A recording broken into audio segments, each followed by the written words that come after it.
পরিপত্রে 1984 সাল থেকে প্রায় 65,000 প্রাইমারি 2013 সালে বিগত সরকার প্রাইমারি জাতীয়করণ করেছে, কিন্তু একই পরিপত্রে একই পাঠদান আমরা করে আসছি।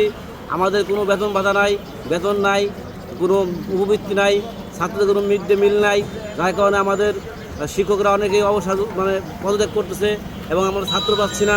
এই সমস্ত সংকটের জন্য নিরসনের জন্য সরকারকে জোর দাবি জানাচ্ছি। সরকার যেন অতি শীঘ্রই আমাদের এই পর্যায়ে গুরুত্বপূর্ণ বক্তব্য নিয়েছেন জাতীয় শিক্ষক।